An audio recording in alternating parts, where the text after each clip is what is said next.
Are now pushing back after President Trump announced yesterday he will be signing an executive order aimed at banning mail-in ballots nationwide ahead of the 2026 midterm. Trump has long blamed mail-in ballots for his 2020 election loss. It's a topic that he says actually came up during his meeting with Russian President Vladimir Putin on Friday.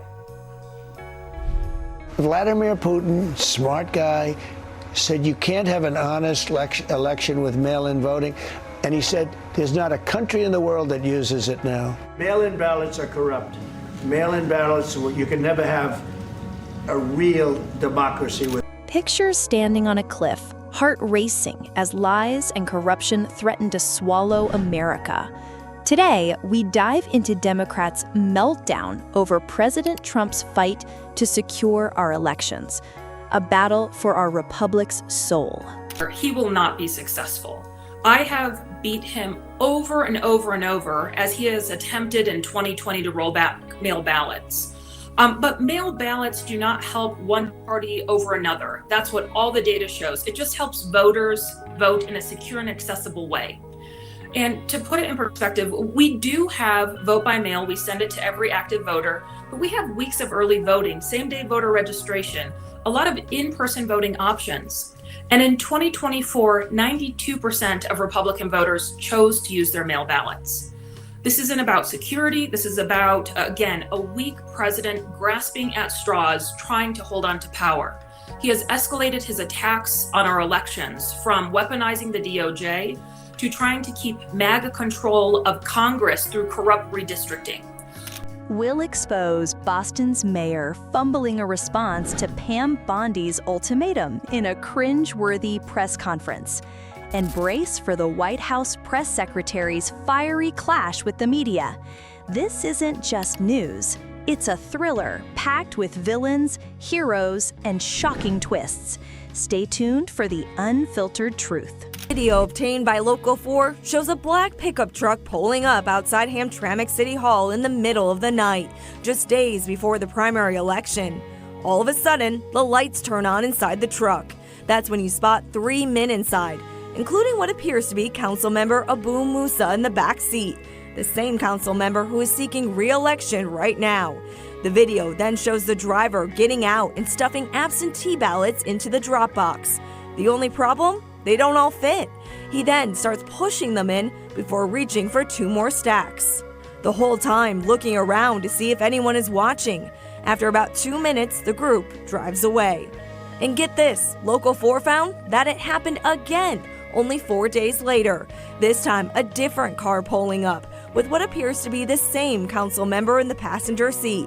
He then starts handing bundles of ballots to the driver, dropping off 3 large stacks. City election results show Musa received 1,129 votes during the primary, making him the top contender for city council in November.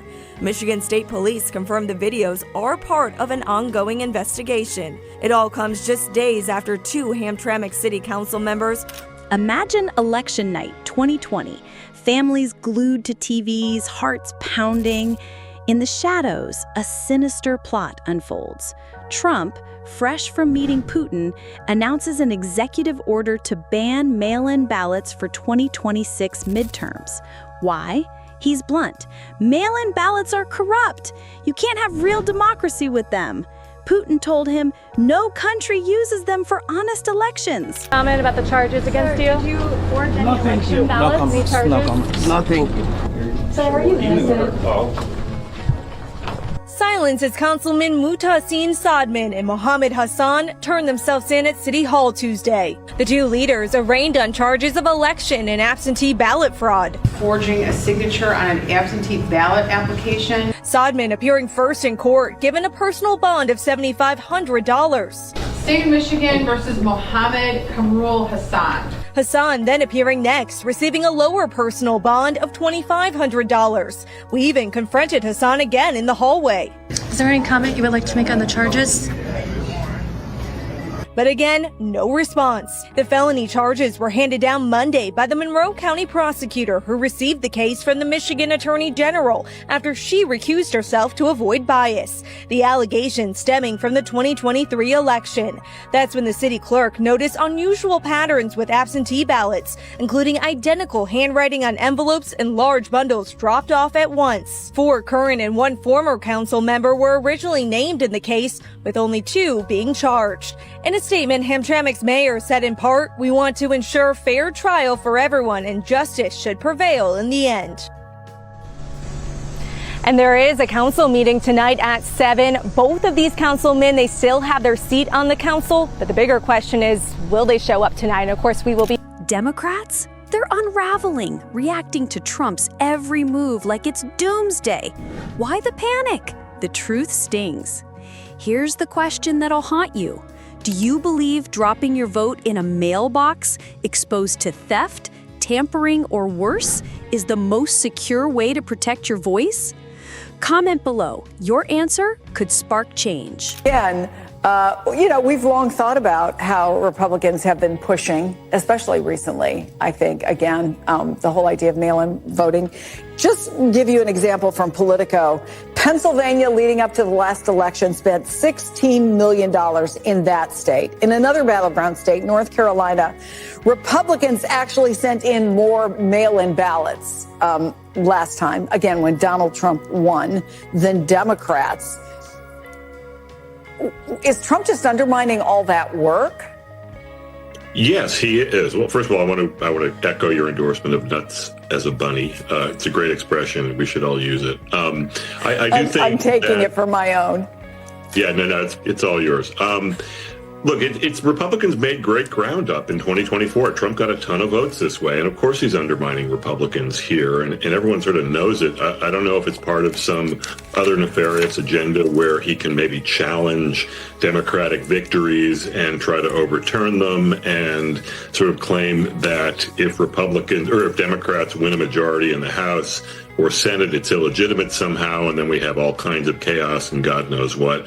But yeah, this is definitely counterproductive, and it doesn't seem like it will go anywhere good for Republicans, and certainly, Trump, I'm not sure he knows what he's doing here, but he... Colorado's Secretary of State, Gina Griswold, storms CNN.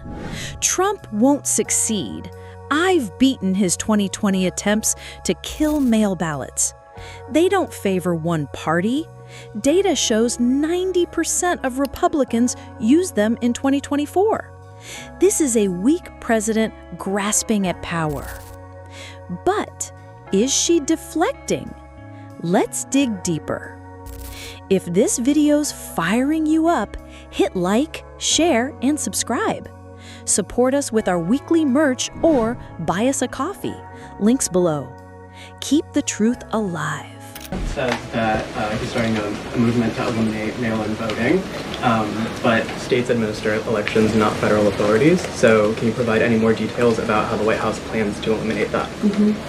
The White House continues to work on this, and when Congress comes back to Washington, I'm sure there will be many discussions with our friends on Capitol Hill and also our friends in state legislatures across the country to ensure that we're protecting the integrity of the vote for the American people. And I think Republicans generally, and the president generally, wants to make it easier for Americans to vote and harder for people to cheat in our elections. And it's quite mind-boggling that the Democrat Party could stand in opposition to common sense. He wants to ensure election integrity.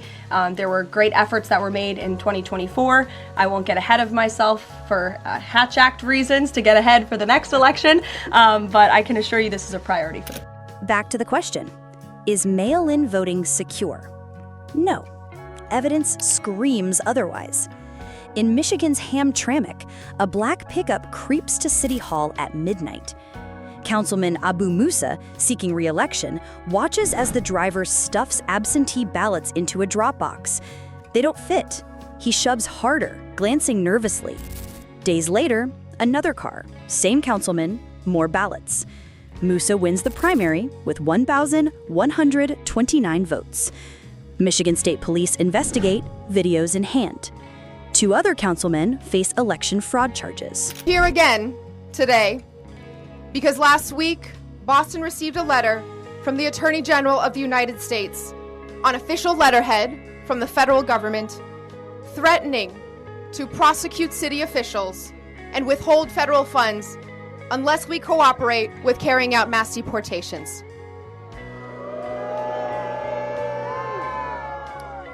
At a time when this federal administration is already causing so much fear and harm in our communities, these threats are serious and consequential. But our same communities have told me loud and clear that silence in the face of oppression is not an option.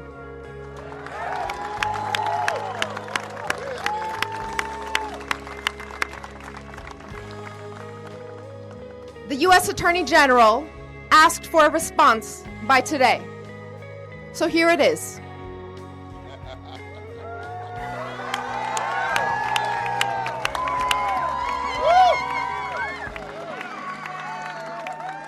Here is our response. Stop attacking our cities to hide your administration's failures.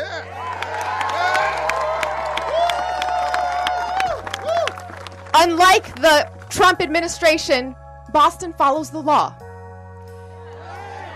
And Boston will not back down from who. Forget 2020 debates. Mail-in isn't secure. Veterans overseas need exemptions with blockchain safeguards. Added solution. MSNBC denies it, mocking Trump's nuts plan, noting Republicans used mail-in heavily. Is Trump exposing a deeper plot? Suspense builds. Solution: Election Day as a federal holiday, mandatory in-person voting with ID, military exemptions, voting sacred, treat it like buying a gun or renting a car, require ID.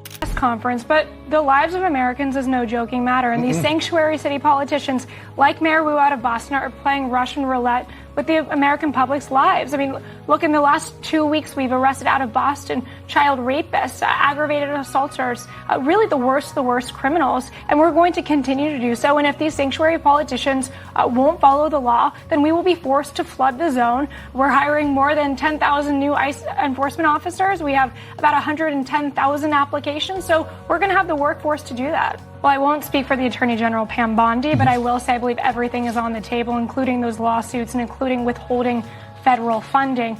These politicians have to take action and stop playing these political games. 70% of the arrests that are made under this administration have been of illegal immigrants with prior criminal convictions or pending criminal charges. So these are criminals that we're... Trump's cracking sanctuary cities, policies shielding illegals over citizens. Pam Bondi warns, comply with ICE or lose federal funds. Boston's Mayor Michelle Wu responds in a bizarre press conference. Trump's letter threatens prosecution, funds cuts for deportations. We won't bow. Applause erupts, but she's prioritizing illegals over Americans. The amendment forbids the president from strong-arming states and cities to use their own money and police to carry out Trump's agenda of terror. It is a violation of the 10th Amendment of the United States Constitution. Trump wants the city of Boston, Mayor Wu, to bow to his dream of absolute power. But today, we are here to say Boston will not bow. DHS's Tricia McLaughlin fires back. Wu's playing Russian roulette with lives. We arrested Boston's worst, child rapists, assaulters. We're hiring 10,000 ICE officers. Lawsuits, fund cuts, all on the table. 70% of arrests? Illegals with convictions. Pedophiles, with people who have attacked and raped and beaten people, and supporting them over the citizens that are just trying to get up every day and go to work and provide for their families. So again, every day there's story after story after story of tragedy in communities from these illegal criminals that are perpetuating violence on American citizens. And President Trump, I'm so proud of him. He has gone after and deported over 360,000 people that were breaking our laws. 70% of them have been charged and convicted with crimes and need to be held accountable for them, and we're returning them back to their countries. And he's standing up for what it is, and it's so incredibly important that we keep the focus on the fact that these people that are leaving our country broke our laws when they came here, and they did. Maria's story. Added for emotion, a Boston mom murdered by a shielded illegal.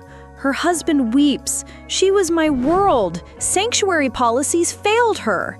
Crimes surge, lives lost, because leaders fight Trump, not crime. I want to end it. You know, we're not losing American lives. We're not losing American soldiers. We're losing Russian and Ukrainian, mostly soldiers. Some people, as missiles hit wrong spots or get lobbed into cities like Kiev and towns. But, you know, if I can save 7,000 people a week from being killed, I think that's a pretty... I want to try and get to heaven if possible. I'm hearing I'm not... Wu claims the 10th Amendment blocks Trump's power grab, but Law and Order? Trashed for politics. Governor Kristi Noem adds, illegals break laws. Trump enforces them. Democrats protect criminals over families. Trump's deported 360,000, 70% convicted. Democrats call illegal entry no crime.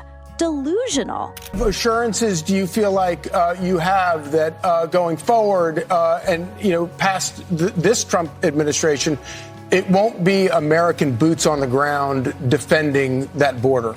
Well, you have my assurance, and I'm president, and I'm just trying to stop people from being killed, Charlie. Look, they're losing from 5 to 7. Trump's Fox News call clarifies Ukraine-Russia. I want to end it. Save 7,000 lives weekly. No American soldiers lost. Show this to his critics. Would a fascist obsess over peace? No. He assures no U.S. boots on Ukraine's ground, easing fears. Changed is the media's negative and downright false coverage of President Trump and his foreign policy accomplishments. From the beginning of this entire process, much of the left-wing media has been actively rooting against the President of the United States in the pursuit of peace. Initially, the media ridiculously claimed that President Trump was somehow beholden to Russia for even agreeing to have a face-to-face discussion with President Putin inside of the United States. The media said President Trump was making a grave mistake by, quote, legitimizing Putin. They were aghast that President Trump would treat another world leader like a world leader.